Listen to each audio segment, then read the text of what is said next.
Right. God took your job away from you. Now what? Thank you so much for asking. And first things first, you may be wondering, hey, who is this girl? And what makes her the expert on what to do when God tells you to quit your job? Not an expert, just a testimony. So in October of 2024, God told me to quit my job, sight unseen, no reason why, nothing was going wrong. I did it, and I was jobless for 10 months.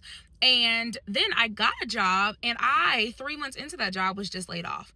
And so twice God has removed me from positions at no fault of my own. I did not do anything wrong. There was no animosity. I left both those jobs in great standing.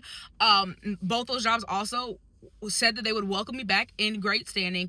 And so that's how I knew it was a God move. But as someone who was entering into this season for the second time in her life, I am going to give you some tips about how to do it. If you want to know, okay, boom, why would God tell anybody to quit their job? I'll make a different video on that. It's a whole different thing. But first things first, when God tells you to quit your job, it is for a purpose. It is intentional. We all know that. We love the Lord Jesus Christ. We agree to be obedient with the Lord Jesus Christ. Blah, blah, blah, blah, blah, blah, blah, blah. Do not rush into looking for a job right away. Do not rush looking for a job right away. Why? Because the first time God told me to do this, or the first time God removed me from my job by telling me to quit, it was because, I know this now because I went through 10 months. Okay. It was because he wanted to restore something on the inside of me that I had allowed to die because I was comfortable in my current career. Okay. I had let pieces of who I was, pieces of who I wanted to be, all those kind of things. And obviously I didn't know it at the time. I thought everything was great, copacetic, having a great time, making a little bit of money, having other hopes and dreams, focusing on building relationships. But God was like, actually, there's more to be done. So my first piece of advice for you is do not rush into getting a job. Now, if you have kids, I know that's a different situation. So where you need like some income coming in, but again, God put you into this season for a reason. Allow him to be the one to remove you from this season. Don't just go and get the first thing you can find, or don't just go and start applying for jobs that you, the same job that you just left. Don't rush into, oh, well, I need to hustle. God will show himself to you as as your provider. If he can send manna falling from the sky, he can pay your bills.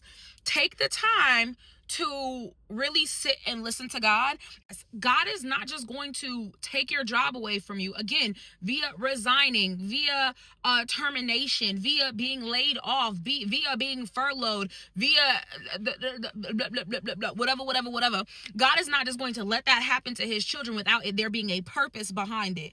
And so you rushing into another job may rush you into ending up in a cycle of doing the exact same thing you did before.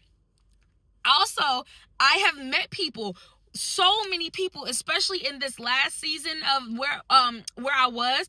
I met so many people that were telling me things, and I was like, oh, the Lord told you to quit your job, you just ain't listen. Or like, oh, the Lord told you to move, you just didn't listen. And I can see, or even I've met people who God did remove them from their job. They jumped right back into another job, and they don't see the cycle that they're in. They don't see how they're having the same arguments, the same issues. It's harder now than it was before, and they can't figure out why. Baby, the Lord's trying to tell you something. I'm hard-headed too. I promise you that. The Lord's had to bop me on my head a few times, but I promise you the Lord will provide for you, especially if you got a severance package and things like that. Yeah, sit with God and be like, okay, Lord, how did this happen? Why did this happen? What is it that you want me to do now? And that'll be a whole nother video, because I promise you this, you may not have a job that is paying you income, but if the Lord has taken your job away from you, that means he's got 4 jobs that he wants you to be working on in this time. But we're not going to do too much on that, because I'm going to talk to y'all tomorrow.